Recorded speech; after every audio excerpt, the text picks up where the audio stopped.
안녕하세요. 논사랑연구소 이승계입니다. 이번 시간에는 제초제 약해 발생 및 경감 대책에 대해서 알아보는 시간을 갖도록 하겠습니다. 약해 발생 요인은 토양이나 기상, 그 다음에 제초제 사용 방법, 묘 소질, 물리적 조건, 여러 가지 요인에서 발생이 되는데 5가지 요인으로 이렇게 정리를 한번 해봤습니다.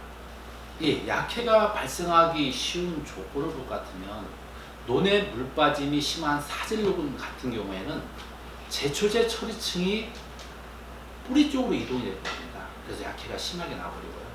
밀파를 해서 묘가 연약해 버리면은 제초제를 줬을 때 약해가 쉽게 나옵니다. 특히 고온 조건일 때 가장 약해가 심하게 나타난 것으로 되어 있고요.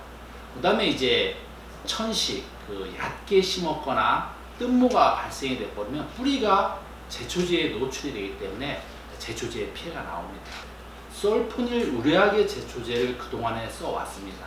설포닐 우레아계 제초제는 적은 양량으로 효과가 좋고 벼에도 안전성이 있기 때문에 아마 우리나라 벼 전체 논의 한 70% 이상이 설포닐 우레아계 제초제를 써왔습니다. 약해도 거의 없었거든요.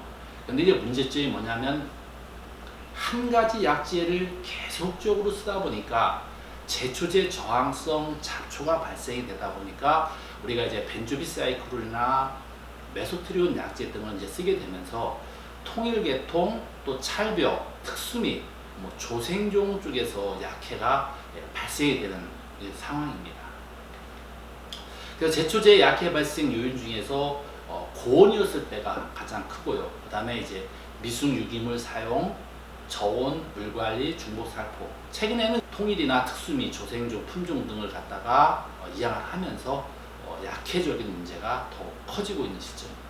제초제를 주었을 때 균평 작업을 잘하고 물을 정량으로 넣어주면 효과도 좋고 약해도 발생이 되지 않습니다. 근데 균평 작업을 제대로 하지 못해서 물 위로 흙이 올라온다든가 아니면 논에 물이 말라버리면 약효도 떨어질 뿐만 아니라 약해가 발생돼요.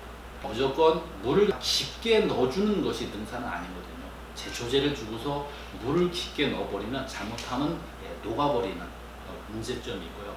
또 이제 벤타종 같은 경우는 굉장히 안전한 약해지만 고온에 처리하게 되면은 약해를 가져옵니다. 한낮 한 34도 되는 때 약재를 한번 경협 처리를 쳤었는데 상당히 피해가 심하게 나타난 걸 봤습니다. 고온에 의한 피해도 굉장히 크다고 볼 수가 있고요.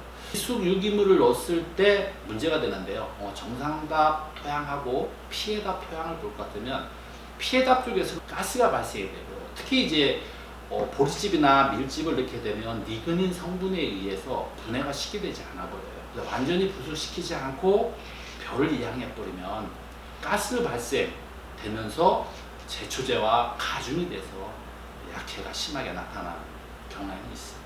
제초제 피해가 발생된 논은 물을 깊게 넣는 것이 아니라 물을 빼서 물을 흘러대기를 해줘야 됩니다. 그래서 뿌리가 산소 공급을 받고 제초제가 희석이 돼서 빨리 회복이 되는 거거든요. 근데 많은 농가들이 피해를 본 농가들은 물을 깊게 넣어주는데 반드시 물을 흘러대기를 해줘야만 됩니다. 또 특히 제초제에 의한 수량 감소율은 초기 쪽에 나온 것은 5 내지 10%를 넘지 않아요. 물 관리만 잘하고 비대 관리 또 비료만 정량으로 준다고 치면 피해가 현격히 경감이 되고 거의 회복이 됩니다. 제초제 회사하고 민원 문제가 발생이 됐었을 때 제초제 회사 쪽에서는 거의 벼를 수확한 다음에 보상한다고 하거든요. 수확할 때 가서 조사를 해보면 수량 감소율이 크지 않거든요. 그래서 초기 제초제는 크게 문제가 안 되니까 비료 관리만 잘 해주시면 큰 문제는 안 된다고 볼 수 있겠습니다. 벤조비사이클론하고 메소트리온 약재가 통일용 쪽에 상당히 문제를 가지고 옵니다. 벤조비사이클론이나 아니면 메소트리온 합재들을 갖다가 다수개 쪽에 주게 돼 버리면 보통 기준량 쪽에서는 한 6 내지 8% 또 배당에서는 15 내지 39% 정도의 수량 감소가 오게 됩니다. 이 벤조비사이클론 약제를 갖다 등록을 시키는 제가 실험을 한번 했었습니다. 근데 이제 백화 현상이 이렇게 오더라고요. 등록을 시켜야 될 것인가 말 것인가 저도 굉장히 고민을 많이 했었어요. 약효는 굉장히 좋지만 약해적인 문제점을 가지고 있고 백화 현상의 문제점을 가지고 있습니다. 그래서 벤조비사이클론이나 메소트리온 약제를 쳤을 때 지금 전체적으로 보면은 부타, 즉 마세트 입제를 대조로 한 거하고 비교해 보면 수량 감소가 현격히 되는 것을 알 수가 있었고요. 근데 가장 중요한 것은 반드시 농약 사용 설명서를 읽어보고서 쳐야 된다는 얘기입니다. 초다수성 품종의 벤조비사이클론 약해를 보면 통일형 품종에서 전체적으로 약해가 발생이 되는데 일찍 처리할수록 약해 발생이 컸었습니다. 근데 일반 품종의 남평별을 보면 전혀 약해가 발생되지 않거든요. 그래서 벤조비사이클론은 초다수성뿐만 아니라 특수미 또 조생종 쪽에서도 약해가 오기 때문에 반드시 사용 설명서를 읽어보시고서 약제를 처리하셔야 할 것 같습니다. 벤조비사이클론에 대한 찰병 및 통일 품종들에 대한 온도별 약해를 볼 것 같으면 20도 온도에서 남천, 다산, 통일 품종들은 20도 온도에서 약해가 발생이 됐고요. 특히 온도가 높아질수록 약해가 전체적으로 증가되는 현상이었습니다. 근데 찰벽 계통은 20도에서 약해가 거의 발생이 되지 않기 때문에 5월 하순까지 이양해도 무방할 거라는 생각을 가져오고요. 나머지 온도가 높아질수록 찰변화 아니면은 통일형 전체적으로 약해 발생이 심해버립니다. 그래서 약해 발생을 3으로 본다고 치면은 수량 감소율이 5%인데요. 약해가 8 내지 9라고 하면 거의 고사되는 거라고 말씀을 수 있겠습니다. 그래서 수수미 품종에 대한 벤조비사이클론 약해를 볼 것 같으면 지금 눈보라나 아니면 그 흑미나 아니면 흑향이나 전체적으로 무처리에 비해서 엽기 처리가 빠를수록 약해가 발생된 것을 알 수가 있었습니다. 메소트리온 제초제의 약해 및 생육을 보더라도 같은 조생종이지만 오대나 온광교 쪽에서는 거의 약해가 없거든요.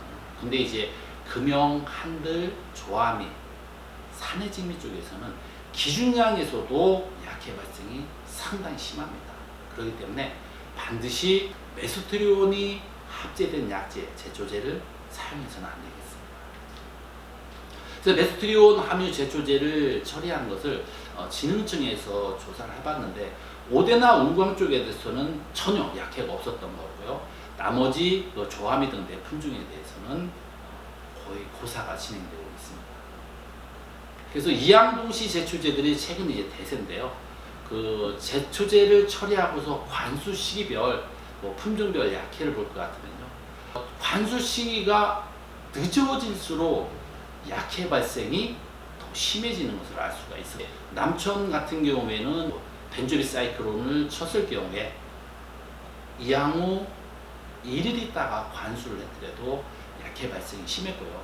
또 관수 시기가 이양 후 뒤로 들어가서 7일 정도 된 상태에 관수를 해버리면은 일품 추청부터 시작해가지고 찰벽 쪽, 남천변화 이런 쪽에서도 전체적으로 약해 발생이 심했고요.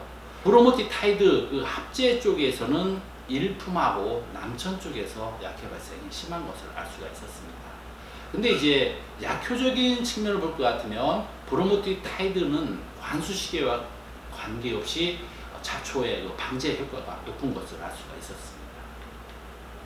그래서 제초제 처리하고서 최소한 5일 정도는 담수 상태를 유지해야 된다. 최소한입니다. 그 이상 유지를 해야 되는데 만약에 물이 없어버리면 그 제초제 처리층이 표면에서 잡초를 올라오지 못하게 막는 것이 아니라 밑으로 딱 내려가서 뿌리 쪽에 약해를 줘버립니다. 그래서 물 관리를 잘 해주셔야 되는데 실험을 해보니까요. 1일 물의 증발량이 있어요. 논에서 증발량을 볼 것 같으면은 구름이 낀 날 같은 경우에도 한 0.6cm 정도가 증발이 되고 밝은 날 같은 경우는 1cm에서 1.5cm까지 증발돼 버립니다. 초기에 제초제를 처리할 때 물을 깊게 넣었다 하더라도 물이 점점 줄어들고 또 토양이 노출돼 버리면 약해뿐만 아니라 방지 효과가 현격히 떨어집니다.